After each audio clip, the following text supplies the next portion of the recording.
আমরা আয়োজন করেছি আমাদের জাতীয় কবি কাজী নজরুল ইসলামের 127তম জন্মবার্ষিকী উপলক্ষে আমরা সবাই একত্রিত হয়েছি। আমরা পারফর্মিং আর্টস সেন্টারের সংগঠন, আমাদের বাচ্চারা আছে, ছোট ছোট বাচ্চারা আছে, আর আমাদের যারা সদস্যরা আছে, আমরা সবাই একযোগে কাজ করব বলে অঙ্গীকারাবদ্ধ।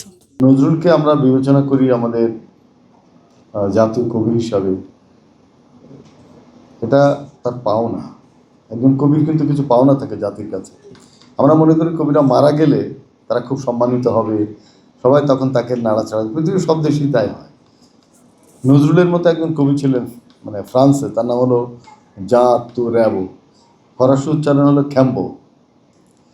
তো তিনিও নজরুলের মতো ছিলেন। তিনি কবি হওয়ার জন্যে সারা জীবন চেষ্টা করেছিলেন। মাত্র 34 বছর বয়সে মারা যান। নজরুলের মতোই তিনি অসাধারণ সব কবিতা লিখেছিলেন। প্রচলিত যে কবিতার ধারা, যে গানের ধারা, তার বাইরে র্যাবো কাজ করেছিলেন এবং র্যাবোর মৃত্যুর পরে সারা ফ্রান্স কেঁপে উঠলো, বললো এই কবি কে, এত অসাধারণ কবিতা লিখেছে, আমরা জীবদ্দশায় তো তাকে এরকম পাইনি। হিমালয় থেকে মঞ্চভূমিষ্ঠ আছেন হঠাৎ বাংলাদেশ কেঁপে কেঁপে ওঠে পদ্মার উচ্ছ্বাসে, সেকলা হলের রুদ্ধস্বরে আমি পাই উদ্দেশ, জল ও মাটিতে ভাঙনের বেগ আসে। কবিরা কিন্তু এভাবেই দেশকে শনাক্ত করে, দেশের নাম দিয়ে দেয়। এবং নজরুল যে জাতীয় কবি, তার প্রধান কারণ হচ্ছে যে তিনি এই বাংলাদেশের চৈতন্যের নির্মাতা। বাংলাদেশের মানুষের সঙ্গে তার যে যুক্ততা হয়েছিল, সেটি 22 বার তিনি বাংলাদেশে এসেছিলেন। একটা পরিণয় হয়েছিল, দুটো আমরা বলি যদি, দুটোই বাংলাদেশে।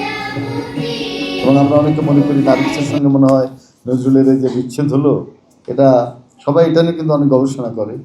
নার্গিস হয়তো আর নজরুলকে পছন্দই করতেন না, তাকে হয়তো আর ভালোই বাসতেন না। নজরুলের সব গান, সব কবিতা দেখবেন তার ওই বিচ্ছেদের যন্ত্রণা নিয়ে, এবং যত বিরহের গান আছে না, সব কিন্তু ওই নার্গিসকে কেন্দ্র করে। নজরুল এমন একটা প্রতিভা, যে প্রতিভাটি সারা পৃথিবীতে চর্চিত হয়।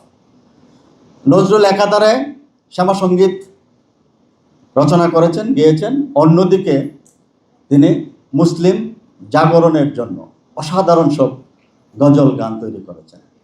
রমজানেরই রোজা শেষে এলো খুশির ঈদ, এই যে এই গানটি, এই যে তার বিদ্রোহী কবিতার মতো, মম এক হাতে বাঁকা বাঁশের বাঁশুরি, অন্য হাতে রণতুল্য। নজরুল আসলে আমাদের প্রতিটা ক্ষেত্রে একটা প্রেরণার উৎস। 24শে যে জুলাই আন্দোলন হয়েছিল, সেখানেও নজরুল উচ্চারিত হয়েছিলেন। তার আগে ব্যাপকভাবে উচ্চারিত হয়েছিলেন আমাদের মহান স্বাধীনতা সংগ্রামে। 1971 সালের আমাদের মহান স্বাধীনতায় নজরুল ছিলেন প্রেরণার একটা বড় অংশ। নজরুল আমাদের আসলে অনুপ্রেরণা। এই নজরুল আমাদেরকে ঘুম ভাঙিয়ে দিয়েছিল, আমাদের যে একটা বোধ বিবেচনার যে জায়গা, আমাদের মুক্তির পথ দেখিয়েছিল। ফলে এবং উনি সাম্যের কথা বলেছেন, উনি ওনার মতন সেকুলার এরকম একজন ধর্মনিরপেক্ষ কবি কিংবা গুণীজন এই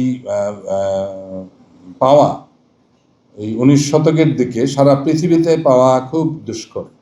এবং আপনারা জানেন, যদি আমরা তুলনামূলক বিশ্লেষণের দিকে যাই, তাহলে আমরা ইউরোপ কিংবা আমেরিকা কিংবা এশিয়ান অন্যান্য দেশগুলোর যে সমস্ত যারা সাহিত্য চর্চা করেছেন, তাদের চাইতে নজরুলের কাজ অনেক বেশি। শুধু সংখ্যার দিক থেকে মূল্যায়ন করলেই হবে না।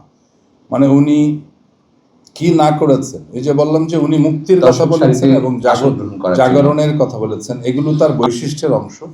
উনি সাম্যের কথা বলেছেন, উনি প্রেমের কথা বলেছেন।